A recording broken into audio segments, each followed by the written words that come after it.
자, 안녕하십니까. 민법, 민사특별법에서 중개사에서 1차 과목의 중요한 과목이기도 하죠. 저는 김영석 교수라고 합니다.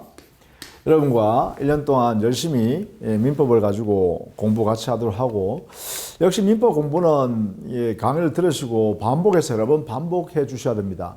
많이 볼수록 또 많이 들을수록 여러분한테는 아마 민법이 점점 쉬워지고 또 점수는 점점 올라갈 것이다, 이렇게 생각합니다. 그래서 우리 강의 내용을 충실히 들으시고 이해될 때까지 반복을 좀 많이 해 주십사 하는 것을 먼저 부탁드리겠습니다. 먼저 민법이란 것은 개인과 개인 사이에 적용되는 법이죠. 그러니까 개인 간에 적용되는 법입니다. 적용되어서 그 관계, 권리 의무 관계를 만들어내죠. 적용되면 그때는 민법에 적용되면 반드시 이렇게 권리와 의무 관계로 이렇게 만들어집니다. 이러한 권리의 내용이 물건을 지배하는 권리로 나타나거나 아니면 사람에 대한 일정한 요구를 할 수 있는 권리로 나타나는데, 물건을 지배하는 권리를 우리는 물권이라고 그러고, 즉 물건에 관한 권리죠. 또 사람에 대해서 일정한 행위를 요구하는 권리가 채권입니다. 그래서 사람의 행위를 요구하는 것이다. 행위. 여기에 대한 권리다, 이렇게 볼 수 있겠죠. 이 두 개가 이제 재산권이라고 하죠. 그래서 인간이 살아가는데 꼭 필요한 재산을 이용해서 이 세상을 살아간단 말이죠. 그래서 결국 민법은 이 세상 살아가는데 필요한 가장 기본적인 물건과 사람에게 일정한 행위를 요구하는 이러한 내용의 권리 실현을 통해서 살아간다는 것이죠. 이러한 내용의 제도로 만들어 놓고 관계를 이해하고 이러한 내용들이 들어있는 게 바로 민법이다, 이런 거죠. 그래서 기본적으로 개인 사이에 법적 분쟁이 발생했다라고 하면 대부분의 경우는 민법으로 해결해야 된다, 이렇게 되겠죠. 보통 이 물건을 규율하는 법을 물권법이라고 그래요. 이렇게. 그 다음에 채권, 사람의 행위에 관하여 채권 관계가 발생하는 규율하는 법을 채권법이라고 합니다. 그래서 재산권에 관한 법은 물권법과 채권법으로 규율하고, 이 공통적인 물권법, 채권법에 적용될 수 있는 거, 공통적으로 이걸 우리는 민법 총칙이라고 이렇게 이름을 지어요. 이렇게 보면 우리 시험 범위예요. 시험의 범위로 본다면 민법이요. 기본적으로 중개사는 개인의 부동산에 대한 재산권 거래에 대해서 중개를 즉 알선하는 것을 업으로 하는 것이잖아요. 중개사가 하는 일이란 게. 그러니까 결국은 재산 관계를 거래하는 과정에 끼어들어서 전문가 지위에서 그 내용을 알선해 준단 말이죠. 그러려면 알선하기 위해서는 양쪽의 권리 의무 관계를 잘 이해해야 되고, 그 권리 의무는 주로 재산권에 관한 것이니까 그 재산권에 관한 권리 의무를 잘 이해해야 전문가로서 그 일을 제대로 할 수 있다, 수행할 수 있다. 그래서 맞는 게 바로 우리 시험 범위로 물권법과 채권법, 그리고 그 공통적으로 적용되는 민법 총칙, 이 세 파트를 우리 시험에 대상을 하고, 이 채권법은 이 채권을 만들어내는 가장 기본적인 형태가 우리 사회에서는 계약이죠. 그래서 우리 시험 범위에서는 이 계약에 관계되는 그러한 내용을 공부를 하게 됩니다. 그래서 채권법 중에서도 계약에 관계되는 법, 이걸 우리는 계약법이라고 하는데, 이 영역에서만 우리 시험의 범위로 집어넣어서 공부하고 있습니다. 이렇게요. 그래서 결국은 우리 시험 범위에서는 민법 총칙 일부하고 물권법 일부하고 계약법 일부를 이렇게 공부하게 됩니다. 공부 대상이요. 그래서 이 부분을 순서대로 공부를 해 나가요. 자, 그 다음에는 민사특별법이라고 하죠. 우리 민법 및 민사특별법의 시험은 범위입니다.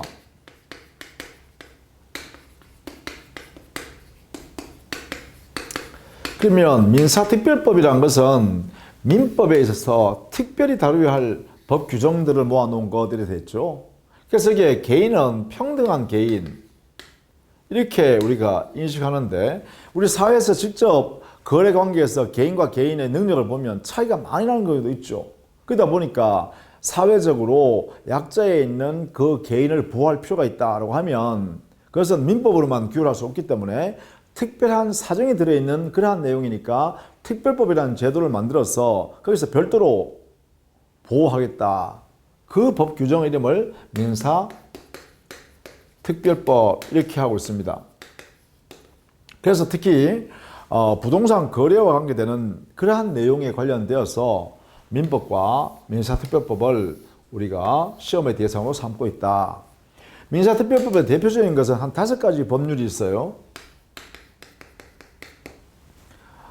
대체로 보면 임대차에 특별한 민법상에 있는 임대차 계약이 있는데요. 계약관계에서 그 임대차에 특별한 임대차로서 주택임대차하고 상가건물임대차 이 2가지를 여기다 집어넣죠. 그래서 주택임대차에 관계되는 제도에서 특히 임차인을 보호하려고 만든 법입니다. 그래서 주택임대차 보호법이라는 법 이름 하에 주택임차인을 보호하는 여러 가지 제도를 강구해놨죠.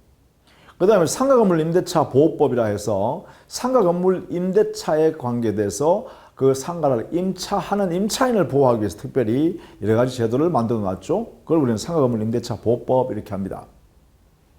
그 다음에는요, 우리는 아파트라든지 아니면 연립주택이라든지 한 동의 건물 속에 여러 개의 소유권이 들어있는 이러한 건물들이 많죠. 또 도회지 생활에서는 주로 이런 건물을 중심으로 해서 많이 생활하고 있어요. 그러다 보니까 이웃과 서로 분쟁의 소지가 아주 크죠.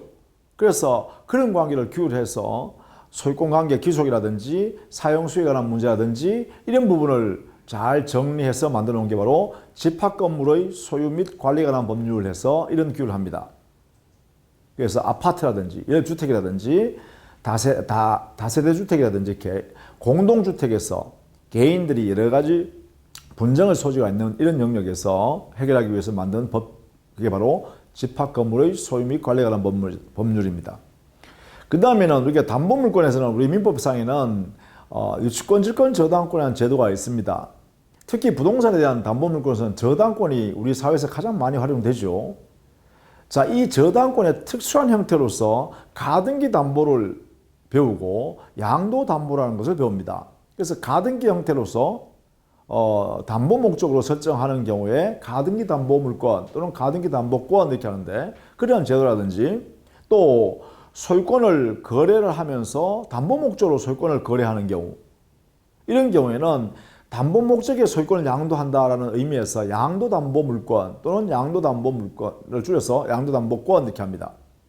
그러한 규율, 즉 가등기 담보권이나 양도담보권 같은 저당권의 특별한 내용이 거기에 들어가 있는 경우에 그걸 규율하기 위해서 만든 법이 있습니다. 그게 바로 가등기 담보 등에 관한 법률 이렇게 돼 있죠.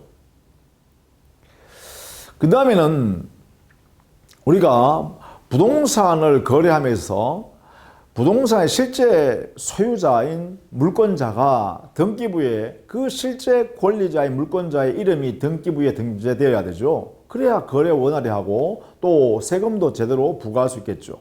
그런데 이때 실제 그 당의 부동산의 물권을 취득하는 사람이 자기 이름으로 등기하는 게 아니라 타인의 이름을 빌려서 그 사람 타인의 이름으로 등기를 해놓은 경우가 있을 수 있어요. 이런 경우에는 국가적으로 보면 세금을 제대로 부과할 수 없다든가 또는 거래 관계에서 많은 분쟁의 소지가 발생할 경우가 있습니다.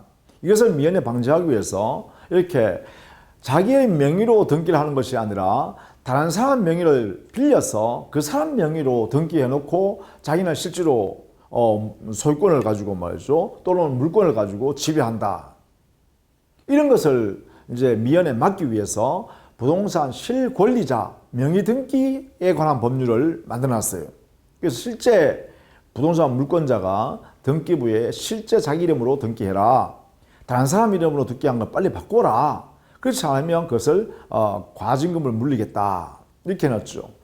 이렇게 5가지 특수한 성격을 갖고 있는 그러한 법 제도를 여기에 설명하고 있다. 이 민사특별법이라고 하죠. 그래서 이런 범위 안에서 이제 우리가 공부를 하게 됩니다. 그래서 우리는 순서대로 먼저 민법 총칙을 정리하고, 즉 민법 총칙이란 말 그대로 민법 전반에 적용되는 규칙들을 모아놓은 거죠. 그래서 민법 총칙은 주로 추상적인 그리고 일반적인 개념을 쓰고 있습니다. 그러니까 개념 자체가 포괄적 뜻을 가질 수 있는 그러한 용어들을 사용하고 있다 그러죠. 그래서 이 민법 총칙에는 물권법에서도 배울 수 있는 것, 채권법에서 즉 계약법에서도 배울 수 있는 것들이 민법 총칙에는 다양하게 나오게 됩니다. 심지어 친족법이나 상속법 같이 개인의 신분관계 이런 것을 규율하는 법에서 배우는 친족법, 상속법에서 나올 만한 것들도 여기서 용어상으로 나오게 됩니다. 그때는 우리 시험 범위 풀이할 정도 그런 정도에 해당되는 만큼은 제가 강의를 하겠습니다. 그 정도로 이렇게 익혀두시면 되겠죠. 따라서 민법 총칙이란 것은 물권법이나 여기에 있는 채권법인 계약법 안에서 발생할 수 있는 공통적으로 적용될 수 있는 내용들이 여기서 다 배우는 것이다. 그래서 여기는 조금 추상적인 개념을 사용하다 보니까 조금 난해하기도 합니다. 그래서 여기는 개념을 익히는 게 여러분한테는 우선순위입니다. 용어를 쓸 때 그 용어가 어떤 의미인가 그런 것을 빨리 익히셔야 되겠습니다. 자, 그래서 순서대로 민법 총칙부터 공부를 하도록 할게요. 자, 먼저 우리 교재는 3페이지에 오시면 권리 변동의 일반을 했어요. 그죠? 권리 변동이라고 했죠. 민법이 관여하면 권리 의무 관계가 발생하고 그 권리 의무 관계가 발생했을 때 어떠한 현상이 생기냐면 이 권리가 발생하거나 경우에 따라서는 변경 또는 소멸하는 현상이 발생합니다. 권리 자체가 발생, 변경, 소멸 현상이 발생한다는 거죠. 이러한 현상을 통틀어서 일컬을 때 권리 변동이라고 그래요. 이러한 권리 발생, 변경, 소멸이라는 변동은 이걸 우리는 우리 민법이 끼어들었을 때 그 개인과 개인 사이의 관계를 맺을 때 여기에 끼어들었을 때 이것을 우리는 법률 관계라고 그러죠. 즉 사람과 사람 사이의 생활관계 중에 말입니다. 개인의 생활관계 중에 민법이라는 법이 끼어드는 관계를 또는 이걸 우리는 법에 의하여 규율되는 관계 이렇게 표현해요. 법에 의해서 규율되는 관계를 우리는 뭐라 그러냐? 법의 규율 이런 것을 우리는 법률관계를 하고 이 법률관계가 발생하면 여기는 권리, 의무 관계로 나타납니다. 자, 법이 끼어들면 항상 법이 끼어들면 개인과 개인 사이에 권리와 의무 관계가 생깁니다. 그래서 법률관계는 곧 권리, 의무 관계다 이렇게 해석할 수 있겠죠. 예를 들면 이렇습니다. 갑이라는 사람과 을이라는 사람이 자, 갑이 소유권을 가지고 있는데 을이 내가 그 토지를 10억 주고 내가 살 테니까 내한테 팔래? 이렇게 할 때면은 여기에 갑이라는 사람이 팔겠다라고 했다 해보세요. 그렇게 되면 그냥 갑이 있다든가 그냥 을만 있다면 아무 관계가 없으니까 그냥 각자가 자기 영역에서 자기 활동하면 되죠. 근데 사람 개인과 갑이란 개인과 을이란 개인이 이렇게 만나서 관계를 맺었어요. 어떤 관계냐면 매매 계약 관계를 맺었다는 거죠. 이 매매 계약 관계를 맺으면 여기는 민법상에 매매 규정이 적용될 수 있다는 거예요. 규정의 적용을 받을 수 있다. 이렇게 되겠죠. 그럼 민법의 적용이 인정된다는 거예요. 그러면 어떤 관계가 발생하냐면 여기엔 이 갑을 우리는 매도인이라고 그러죠. 파는 사람이니까. 을은 사는 사람이니까 매수인이라고 그러죠. 자, 이때 매도인과 매수인은 각자에게 개인에게 권리 의무가 생긴다는 거예요. 이렇게 권리 의무. 자, 민법이 끼어들면 법이 끼어들면 권리 의무가 생긴다. 자, 그래서 여기 권리 의무를 보니까 매도인은 어떤 권리가 있냐면 을로부터 대금 10억 원을 지급받을 수 있는 권리가 생기죠. 또 매수인 을이라는 사람은요. 매도인 갑에 대해서요. 소유권을 자, 소유권은 동그라미 쓸게요. 이렇게 소유권 소자 쓰고 동그라미 썼습니다. 이렇게 씁니다. 소유권을 이전받을 수 있는 권리가 생기죠. 소유권 이전받을 수 있는 권리가 생겨요. 그럼 여기에 갑에게 이러한 권리가 생기면 상대방 을은 의무가 생기겠죠. 대금을 10억 지급할 의무, 대금 지급할 의무가 생기겠죠. 물론 을이 또 소유권 이전 받을 권리가 생기면 이 매도인은 소유권 이전해 줄 의무가 생기겠죠. 이렇게. 그래서 권리 의무 관계가 이렇게 두 사람 사이에 발생합니다. 이게 바로 뭐냐? 바로 이것을 설명한 것이죠. 개인과 개인 사이에 민법이란 법률이 끼어들어서 관계를 맺으면 법의 규율을 받게 되면 말이죠. 그러면 갑이나 을 각 당사자는 권리 의무 관계가 발생합니다. 그래서 법률 관계는 곧 권리 의무 관계다. 이렇게 되겠죠. 이게 권리 의무 관계를 의미하는 것이죠. 이렇게. 이게 권리 의무 관계, 권리 의무 관계. 이렇게 생긴다. 자, 이런 관계가 이제 우리가 민법을 공부하는데 이런 권리 의무를 이해하려고 지금부터 공부하는 거예요. 사람과 사람 사이, 사람의 생활 관계 속에서 법이 끼어들지 않는 관계, 이 법률이 끼어들지 않는 것이 있어요. 그걸 뭐라 그러냐? 그걸 우리는 인간관계라 그러죠. 인간관계는요, 법의 관계가 아니다 이 말이죠. 여기는 우리는 보통 사회에서는 인정, 이렇게 표현하죠. 인정. 정의 관계다. 정의 관계. 경우에 따라서는 도덕, 도의적이다 하는 것도 이런 게 들어가죠, 여기. 그래서 인간관계는 법이 끼어들지 않기 때문에 강제를 하지 않습니다. 강제. 여기에 법이 끼어들면 권리가 존재하고 의무가 존재하니까 여기는 강제력이 동원되죠. 강제. 의무자가 이행하지 않으면 강제로 권리자한테 해야 되죠. 그러나 여기는 인간관계는 그렇지 않다라는 거예요. 이게 바로 법률관계와 인간관계의 차이점이죠. 그래서 인간관계는 사람의 생활관계 속에서 법이 끼어들지 않고 인정, 정의 관계로 해결되는 그러한 것들을 우리는 인간관계라고 그래요. 그 인간관계의 가장 대표적인 예가 호의를 베푸는 경우죠. 호의관계. 그렇죠? 예를 들면 좋은 의도를 가지고 선한 의도를 가지고 상대방한테 베푸는 거죠. 예를 들면 아주 날씨가 추운 날에 바로 옆집에 있는 할머니가 도로를 걸어가신다. 그런데 그 옆집에 살고 있는 이 아저씨가 운전하면서 가다가 승용차 타고 가시다가 보고 이제 같은 방향이니까 모시고 갔다 태워서 이런 경우는 뭐예요? 호의를 베푼 거죠. 그렇죠? 또 우리 저학년 초등학교 저학년 아이가 내 옆집에 사는 아이인데 그 아이가 아주 추운 날에 이렇게 무거운 가방을 들고 도로를 걸어간다. 그럼 뭐예요? 내가 차를 몰고 가다가 보고 태웠다. 같은 방향이니까 그래서 집에다 태워줬습니다. 이게 뭐죠? 이게 호의 관계죠. 호의 관계. 호의를 베푸는 관계예요. 여기는 권리 의무가 존재하지 않죠.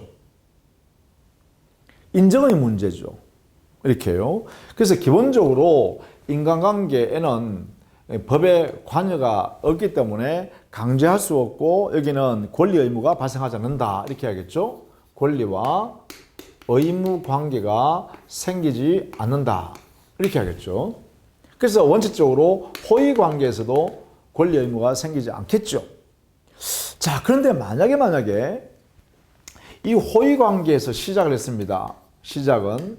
그런데 시작하여 이 호의 관계를 실현해 가는 과정에서 어느 일방의 부주의가 끼어들었어요. 이 부주의를 뭐라 그러냐 하면 과실이라 그래요. 법에서는 어떤 자의 부주의가 있다. 주의를 다하지 않았다. 이걸 부주의를 우리는 과실이 있다. 이렇게 표현합니다. 같은 말로 보시면 되겠죠? 자, 과실. 실현 과정에서 어느 일방의 과실 때문에, 부주의 때문에 그 타인에게, 즉 호의 관계에 있는 사람 중 어느 일방에게 만약에 손해를 발생시켰다. 이렇게 손해가 생겼다라고 하면 이 부주의를 한 당사자는 그 상대방에게 손해난 부분에 대해서 손해배상할 책임을 져야겠죠? 그렇죠? 이 과실한 부주의한 당사자, 이 당사자는 여기에 타인, 손해를 본 타인에게 여기는 책임을 져야겠죠.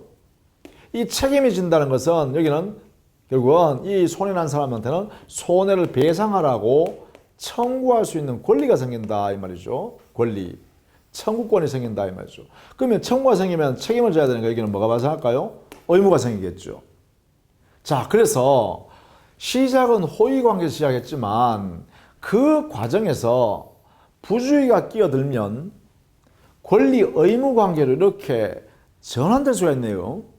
즉 이 말은 뭐냐 하면 여기서는 인간관계에서 시작했지만 이 인간관계가 완전히 실현되는 과정에서 만약에 부주의라는 것이 끼어들고 이 부주의 때문에 누군가에게 손해가 이렇게 생긴다라고 하면 이때부터는 뭐가 된다? 이때부터는 법률관계로 바뀐다, 전환된다 이렇게 해석할 수 있겠죠? 바로 전환.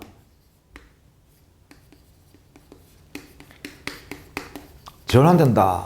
일 수도 있다는 것입니다. 자, 이걸 이제 여러분이 이해하고 있어야겠습니다. 이 부분을요. 인간관계는 어떤 경우에도 법률관계로 바뀔 수 없다. 이렇게 하면 틀린 말이죠. 예를 들면 여기에 호의관계 중에 호의동성, 예컨대 직장 동료라든지 아니면 제가 예를 들었던 것처럼 옆집에 사는 아이를 초등학교 저학년이 추운 날에 걸어가니까 같은 방향이니까 집까지 태워주는 과정에서 말이죠. 운전자가 부주의해서 운전을 실수해서 교통사고를 일으켜 옆에 타고 있던 아이가 다쳤다고 해보세요. 그러면 그 부주의를 하지 않았더라면 손해가 발생하지 않았겠죠. 그 아이에게. 그런데 부주의했기 때문에 손해가 발생했네요. 그러면 이 손해는 책임을 져야죠. 그래서 손해배상 책임이 발생합니다. 여기는 따라서 이때는 법률관계로 바뀌게 되겠죠. 부주의한 당사자는 위법한 행위, 법적으로 보면 민법적으로 보면 위법한 행위를 한 것이고 그 상대방 피해를 본 사람은 당연히요. 당신의 위법한 행위 때문에 나한테 손해가 발생했으니까 손해배상하세요 라는 권리를 주장할 수 있겠죠. 그래서 부주의한 사람은 의무를 부담하게 되고 그래서 권리 의무가 생긴다 이렇게 되겠죠. 자, 이 부분을 꼭 이렇게 이해를 해 두시자라는 것입니다. 그 내용이 4페이지에 가시면 호의관계 그리고 하단의 네모안에 보시면 호의동성에 관한 판례에 놨죠. 그 핵심은 바로 이 이야기입니다. 이 이야기를 이해해 주십시다 하는 것이죠. 자, 그러면 지금 여기 보니까 법률관계, 권리 변동이라는 말을 쓸 때 이 권리 의무라는 말을 많이 쓰게 됩니다. 이것은 여기서뿐만 아니라 앞으로 우리 민법에서 배우는 모든 사람과 사람, 개인과 개인 사이의 관계를 규율할 때, 관계를 설명할 때 전부 다 뭐예요? 권리 의무 관계로 설명합니다. 그럼 도대체 권리가 무엇이고 의무가 뭔가 이건 알아두셔야겠죠. 그래서 여기서 간단하게 소개했습니다. 먼저 권리라고 하는 것은 권리를 가진 그 당사자는 법에 의해서 이득을 취득하는 것이 정당화하여 보호됩니다. 그래서 이거는 법에 의해서 보호되는 힘입니다. 법의 힘이죠. 따라서 법에서 이 힘을 통해서 이익을 취득하는 것이 보장된다. 보호된다. 법의 보호를 받는다. 이 말이죠. 이게 권리입니다. 따라서 권리를 가진 자는 당연히 법에 의해서 이득을 취하는 것이 정당화되고 보호된다. 이게 권리입니다. 그래서 따라서 권리는 당연히 법을 근거로 해서 발생하는 이익이죠. 법을 전제하는 것이다 하는 것이에요. 이 법은 여기서는 우리는 민법을 공부하니까 민법 이렇게 하면 되겠죠. 민법상에 보호되는 힘, 그로 인하여 얻는 이득, 그것을 우리는 권리라고 한다. 권리. 이렇게 정리하시면 돼요. 다만 여기에 권리와 조심해야 되는 개념 하나가 있는데 권한이라는 게 있습니다. 권한은 법에 의해서 취득하는 이득이 아니고요. 보호되는 이득이 아니고 이익이 아니고요. 이것은 타인을 위해서 일정한 행위를 할 수 있는 지위입니다. 이게 타인을 위해서 일정한 행위를 할 수 있는 지위, 행위할 지위입니다. 그러니까 이 권한은 자기 스스로가 이득을 보는 게 아니고요. 이 타인, 이 사람한테 이득이 기술되도록, 이익이 기술되도록 이렇게 하는 것이죠. 어떻게? 행위함으로써, 일정한 행위를 함으로써. 이래 되겠죠. 그래서 대표적인 게 권한은 뭐 우리 민법상으로는 대리권, 대표권, 여기서 이 권이란 것이 바로 권리가 아니라 권한입니다. 권한. 따라서 권한을 가진 자가 스스로 그 권한을 행사함으로써 이득을 취하는 것. 이것은 남용이라 그러죠. 자기 스스로가 이 권한을 행사해서 이득을 취한다는 것은 이것은 권한 남용으로서 위법이 됩니다. 위법. 당사자가 위법한 행위를 하게 되죠. 그래서 대리권 남용, 대표권 남용 이런 말 씁니다. 이렇게. 자, 권한, 권리 이렇게 차이가 있다. 뭐 정도 보시면 되겠고, 권리의 반대편에 있는 것이 바로 여기 권리의 반대편에 있는 것이 의무입니다. 이 의무는 법에 의해서 강제되는 불이익입니다. 강제되는 불이익. 여기가 이득을 취하는 반면에 여기는 불이익을 당하게 돼 있죠. 그것도 법의 강제, 법에 의해서 실현되어진다는 것이죠. 그래서 의무를 짊어진 의무자는 그 의무를 피하려고 그러면 법이 강제한다라는 거예요.